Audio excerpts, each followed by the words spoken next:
You're tuned to Urban TV, and we're here in our studios in the industrial area, and we're running here and also running at Serena, and that's where the budget will be read. And I understand my colleague Joshua is on standby. Joshua, can you come in? We are coming to you live from the Kampala Serena Conference Center, where we are going to have the budget reading. And today, of course, is the budget day. You're watching live on Urban TV, and my name is Joshua Poro. And well, look, talking about the budget day, today we are looking at under the theme maintaining the momentum in infrastructure investment for growth and socio-economic transformation. That is the theme of this year's budget reading. Now, our Finance Minister Maria Chwonaka, this is, of course, her fourth budget ever since she got into office as the Finance Minister. Now, when we look at the budget paper framework, and we are looking at a couple of budget projections, we realize that national defense, or the UPDF, in this year has been awarded about 1.4 trillion shillings. Their budget to cater for the UPDF, their salaries, and so on and so forth. But if you it was allocated 1,048 billion shillings, and in 2012-2013 it was allocated 945 billion shillings. Now you realize that this means that the budget has been reduced by 43.021%. And right now with me we have Honorable Nyombi Tembo. Good afternoon, Honorable. Good afternoon, brother. How are you? I'm okay. How are you today? Fine. So, how are you? What exactly do you think is going to be the difference in this year's budget from last year? What projections do you look at? I don't think the issue is the difference between last year's budget and today's budget. You see, we have a long-term framework planning. Yes. So these days we no longer have a budget full of surprises because we pursue a longer-term development strategy. Yes. So what I think, again, we should pursue the acceleration of the issues we've been handling for the last 10 years. Yes. So I don't think you will have a lot of surprises. Okay, but of course, keeping what we've been doing well, accelerating it, enhancing everything, and moving forward as per our plan and Vision 2040. Okay, and now last year, the teachers in their salaries. Is that possible in this year? Because when you look at the budget paper framework, we realize that their salaries have been increased by about 397 billion. Is the 25% realizable? Already what you have in the budget framework paper, I'm sure, is what is in the budget. Of course, teachers are very, very important people. The service which they offer to our people is very, very important. And you know, as NRM, when we promise something, we deliver on our promises. Okay. So I encourage the teachers to listen carefully to this budget. Probably there must be some good news for them. Now, one crucial one. Yes. Is it really necessary for the government to keep on spending a lump sum amount of money from the budget to the defense sector? Why not? I mean, security is the foundation for all other issues. Without security, you can't talk of development. Without security, you can't talk of infrastructure. Without security, you can't talk of a modern state.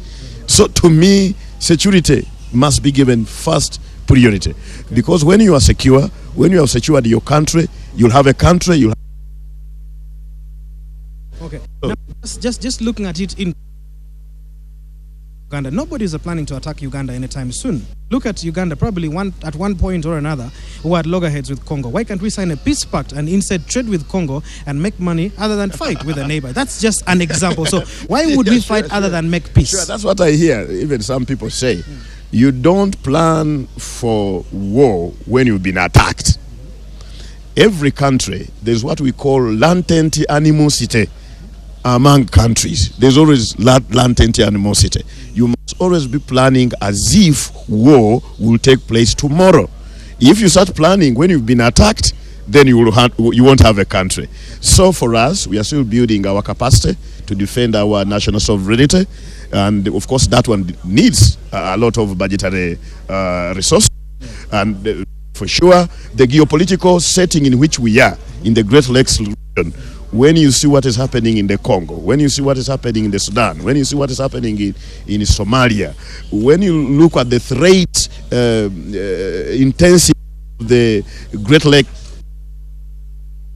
is all the necessity to have defense.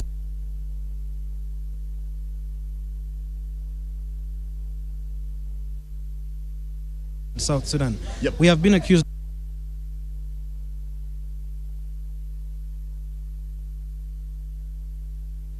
Very, very, very necessary. Very, very necessary. By the way, the NRM will never take action when it's not necessary. Okay. We went to Congo when it was very necessary to go to Congo. We went to Somalia, it was the right thing to do. When we went to Southern Sudan the first time, it was the necessary thing to do. We are in Central African Republic. There. We are in Southern Sudan this second time, we must be there. And I think everybody is approving of our actions. UN is approving our action, AU, IGAD, East African Community, everybody is saying yes. Because if we are not in Southern Sudan, definitely, I know, there would be genocide now in Southern Sudan. But and our security interests will be highly compromised. Why are we there as a single country? Why are we not there as a regional bloc of IGAD? Why are we not there as the African Union? Why are we there as Uganda? We don't make a decision depending on what other people are going to, what decision are going to make. We are an independent state. We make decisions according to our national interests and according to what we feel is right to do. Okay, simply, can you maybe tell us, how is Uganda going to benefit from this Southern Sudan war? Because it looks like we are funding the whole war budget. That is a contradiction that happened some time back. But when the Speaker of Parliament of South Sudan came, he said that South Sudan was funding the budget. Eventually, we did not know who to believe, the Speaker of South Sudan or the Ugandan government. To me, the budget issue is not I don't think it's the most critical issue. Who is funding our presence in the Sudan is not the most critical issue. The most critical issue is the mission right, is what we are doing right. If we are doing is right, we can get resources from anywhere. I don't mind whether we get these resources internally or whether we source these resources from other friends. I don't mind. Are we doing the right thing? Yes, we are doing the right thing. So those right things must be financed. Who finances them? I don't care. Thank you very much, Honorable, for honoring our invitation. Thank you. Yes. Thank you. Yeah.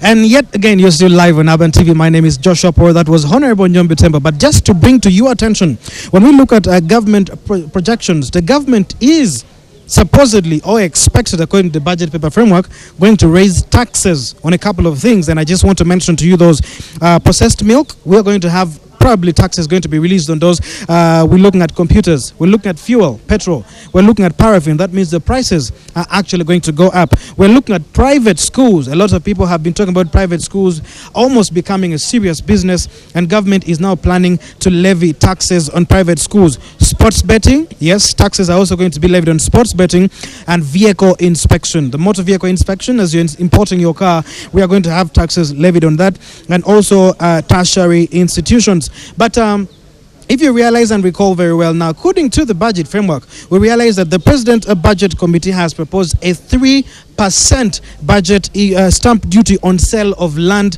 and buildings. So after the budget reading, if it has been approved, that means that every time you have to sell a plot of land, every time you have to sell a building, there is going to be a 3% stamp duty that is going to be imposed on selling those buildings. And now what we are basically looking at is, according to the budget paper framework, you realize that the government has increased the stake of URA, the goal of URA, their target.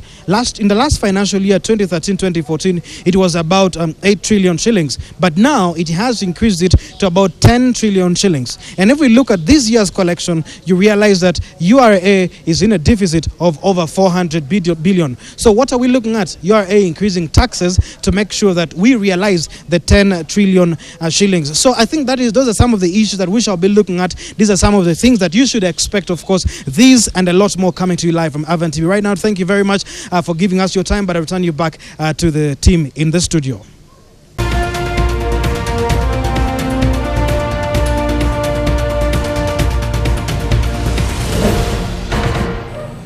Joshua Poro, live from the Kampala Serena Hotel, where the budget reading is going to take place. And today, of course, is the budget day. And with me here is engineer Dr. Badru Chigundo, the chairman of the Electoral Commission. A very good afternoon. Good afternoon. You're welcome to the Kampala Serena Conference Center. Thank you very much. Yes. And, now, we very well know that today is the day of the budget reading. And I want to know from you that what are your projections for 2016? What budget do you need to promptly and very well carry out the elections in 2016? Well, The earlier projections were up 100 billion. 600 billion. Yeah. Is this realizable? Well, it's up to the government to come forth and say we can't afford this, and then we go through negotiations. We have already done negotiations with them, but still where we have reached is not enough. Okay. We need more. Remember, this is a new era of technological innovations. Yes. Particularly now we are in this mass enrollment project where biometrics is very crucial, and it is biometrics that will improve the quality of our 2016 general elections. Okay. That for us to implement that biometrics in full, we need more money. Okay. So I'm waiting to hear what the final knife is sliced for Electoral Commission. If it's not what I would want, then I will ask for more. Now, if the money you are given is not enough, and if the government cannot afford to have the 600 billion you want, what are you going to do about it? Then we shall all be together to receive that quality deserving the cost, the amount of money that is available. Okay. But we want the best election, Okay. best technologically covered election. So we must spend money. Okay, now as you very well realize in that last year, the Uganda Revenue Authority was in shortfall of about 400 billion shillings. That was a lot of money, that was a shortfall. And now this year their stake has been actually increased to about 10 trillion shillings, more than 8 trillion in the last financial year. How sure can we be that the government is going to have 600 billion shillings for the elections? Now, we might not necessarily go to the 600 billion, but at least somewhere we shall find an amicable medium. And how sure we were going to have free and fair elections out of the budget now? Sure. We're gonna- If you all Ugandans, and mark you, Yeah. you, the one I'm talking to, is a stakeholder. Yes, I am. If you do your share and another stakeholder does his share, we shall have a free and fair election. Okay. Yes. So far, right now, what is the progress of the national ID registration? What progress have you so far made? Well, we are making remarkable progress. We need to do more. We've been having a trickling in of our equipment, but now we are moving on 100% deployment of all equipment. And once that is achieved, we shall realize the 18 million that we're targeting for. Thank you very much, Engineer. Urban TV. Please have a good day. Stay well. Yes. Well, that is the budget reading, and as right now we have Engineer Abraham Viandara, and of course he's here to tell us more about the budget. Good afternoon, Engineer. Good afternoon, how are you? I am okay. Yeah. My name is Joshua Poro, and I work for Urban TV. Yes. And we are just here to ask for your expectations about our budget projections. What exactly have you agreed upon for your ministry? We have agreed on a number of roads. The first priority is to continue with the ongoing projects in the roads. And then we are bring on board some new roads. We are going to do a lot of work on standard gauge in the railway and water transport, air transport. All these we are going to be emphasized because we as a government, we know it is a precursor. Now, you realize that in the previous years, government has always made mention that they are going to work on this road, the other road, and the other road, but a couple of these roads have not been worked on. What do you have to say about that? No, that is history, because if you talk about roads which were in the last year's budget, we have already signed contracts for all of them. The contract, Mpigi, Mukono, Kanoni, Sembabule, Viramalia have signed the contract. Oluyo, Gulu, Cholibul, Chitugumu, Musingo, we have signed the contract, which were in the budget are basically all 80-90% fulfilled. Approximately how much money do you need to carry out all these works? Well, it's a lot of money, but the beauty of this is that ours are 2-3-4 years contracts. So what we need is for this year's USA as budget, then next year we get another one until the project is completed. Okay, so do you have an exact figure of maybe how much the projections are? Those roads I've talked about, the majority of them are around 200 billion Uganda shillings each. So these are about six projects. So they spread between 2 and 3 years, and the government is determined and committed to giving us this money. So that is about 1.2 trillion Ugandan shillings that you need. Now, as you very well realize, is that Uganda Revenue Authority is in a shortfall of over 400 billion shillings. And yet it simply had a target of 8 trillion shillings. Now its target has been increased to 10 trillion shillings. How sure are you that you can have this money, and how sure are you that we're going to meet this target? Well, for me as a sector, I'm very grateful to government and the Minister of Finance. They always get me the money I need. They always get, because it's a priority we prioritize. As a government, we prioritize infrastructure development, the peace, the security of this country. That money is always there. And now, what are you as a ministry doing to take out quack engineers? These people who are hired to make good roads, but instead make poor quality roads, and in 1 year or two we already have cracks on the roads and the roads not last. We have intensified on the monitoring and supervision of these roads, and we are also vetting the contractors and the consultants to make sure that we get value for money. Are there any that have been organized for these people? Yeah, if you default, then we can blacklist you. If you don't show the work, we make you to repeat the work. Okay. Yes. All right, thank you very much, Honorable. Thank you very much. Have a good day. And well, you are live on Aban TV, and my name is Joshua Poro. We are coming to you live from the Kampala Serena Conference Center, and today is, of course, a day of the budget. Now, away from the Works Ministry and the Electoral Commission, to bring a couple of things to you. We're looking at the portion of people living below the poverty line. In 1992, we had over 56 people who are living above the poverty line. But now in 2009-2010, it came down to about 24.5%. And in 2012-2013, it is at 12.9%. But cutting that short, let's talk to Honorable here. Yes, good afternoon, sir. Good afternoon, how are you? I'm okay, how are you talking? Yes, this is our professor, and I wanted just to bring you up. This is Aban TV, and my name is Joshua Poro. I just wanted to look at bring up a few things to you. If you realize Uganda Revenue Authority is in a shortfall of 400 billion shillings, and yet had a target of 8 trillion shillings. And now its target has been increased to 10 trillion shillings. A lot of tax increments on education and so on. Is this the right thing to do to get money out of the local Ugandan? No, you see, the problem with our budget framework is that the tax base is very narrow. Okay. There are very few things which we are able to tax. So government is therefore looking everywhere where it can tax people. You can imagine putting tax on processed milk, putting tax on private education institutions. These are areas which ideally government shouldn't be taxing.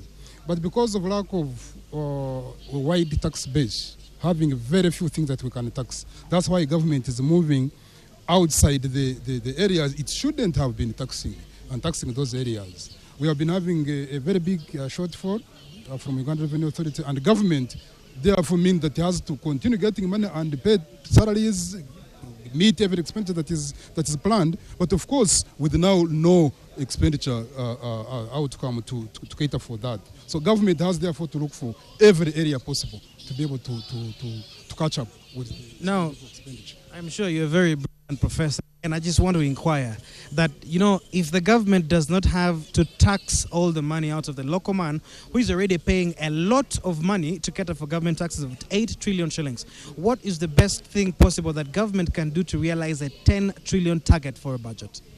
Essentially, what I've been advising government is to increase the tax base, particularly in agriculture and also in the informal sector. You know, agriculture, we have 68% of the population of 35 million people who are in subsistence farming. This means that we are taxing only 32%. And also these 32%, most of them are also concentrated in areas which basically is, if you look at telephone, these are telecoms, banking, a little bit of housing, commercial buildings. We have, and of course, fuel products. So we have few areas that we are taxing, and also few people that are paying tax. So government needs to widen the base over which it can raise money. And if you, for example, we harness agriculture, put enough financing of agriculture, put sufficient safeguards in terms of agriculture insurance, and also widen and also deepen the informal sector operations, you will find that you will bring more people into the taxable bracket.